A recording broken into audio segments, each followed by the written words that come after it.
চাঁদা না দেওয়ায় এবার এক ব্যক্তিকে দাড়ি ধরে টানাটানি ও হেনস্থা করার অভিযোগ উঠেছে। এমনই একটি ঘটনার ভিডিও সামাজিক যোগাযোগ মাধ্যমে ভাইরাল হয়েছে।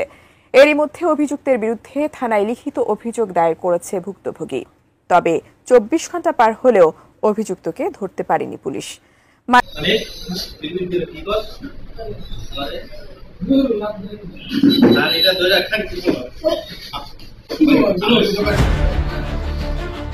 মুখে দাড়ি, গায়ে পাঞ্জাবি আর মাথায় টুপি পরে দোকানে বসে কাজ করছেন এক ব্যক্তি।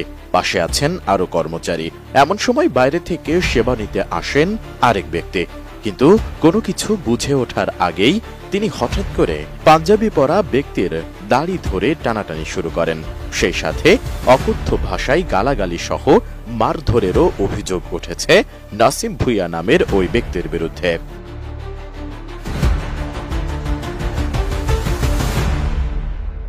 জানা গেছে, চাঁদা না দেওয়ায় নাকি এমন ঘটনা ঘটিয়েছেন অভিযুক্ত ব্যক্তি। ২৩ জুন রাত ৯টার দিকে মানিকগঞ্জের ঘিওর উপজেলার বাসস্ট্যান্ড এলাকায় মানিক কম্পিউটার নামের এক দোকানের ভেতরে ঘটে এ ঘটনা। ঘটনাটির একটি ভিডিও এরই মধ্যে সোশ্যাল মিডিয়ায় ছড়িয়ে পড়েছে।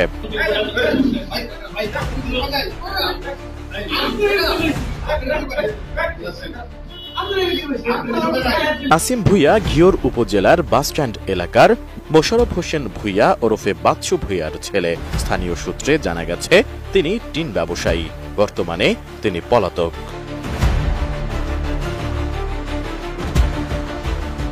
হেনস্থা ও মারধরের শিকার ভুক্তভোগী আলী আজম মানিক ঘটনার পরপরই ঘিওর থানায় একটি লিখিত অভিযোগ দায়ের করেছেন। ভুক্তভোগী জানান, অভিযুক্ত নাসিম বিভিন্ন সময় তার দোকানে নানা ধরনের কাজ নিয়ে আসত, কিন্তু কাজ শেষে কখনো ঠিকমতো টাকা পরিশোধ করতেন না।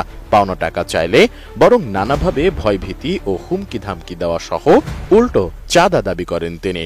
আর চাঁদা দিতে অনীহা প্রকাশ করলে অভিযুক্ত নাসিম ভুক্তভোগী আলী আজম মানিককে ব্যবসা করতে দেবে না বলে হুমকিও দেন। গতকাল তারা ৩ লোক আসলে হয়তো পরিকল্পনা করে যে আমাকে কোনো হেনস্থা করবে বা অপমান অপদস্থ করবে, এই জন্য অনেক এলোমেলো দলিলের কাগজপত্র নিয়ে আসছে, যেগুলো দিয়ে আবেদন করা সম্ভব না। এরকম আমরা এসে জোর করে বলতেছে এটা আবেদন করে, এলোমেলো কাগজ দিয়ে তো ভাই আবেদন করা সম্ভব না, আপনি একটু গুছাইয়া দেন আর হইলো লিখে দেন কোন টাকাটা কত শতাংশ আপনাদের খারিজ হবে। চলে যাওয়ার পরে ওরা আমার একটা চাপ প্রয়োগ করে যে তুই আবেদন করে দেওয়া লাগবে। কিন্তু ভাই ইতিমধ্যে ৯টা বেজে গেছে, আমার 2 ছেলে বাচ্চা ছোট, ওরা আমাকে ছাড়া খায়ও না, ঘুমায় না, আমার 9টায় বাড়ি যেতে হবে, এখন করতে পারবো না।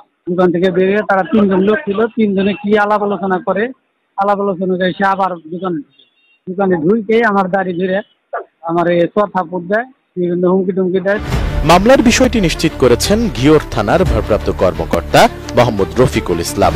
তিনি জানান, লিখিত অভিযোগ পেয়েছি, অপরাধীর বিরুদ্ধে যথাযথ আইনি ব্যবস্থা নেওয়া হবে।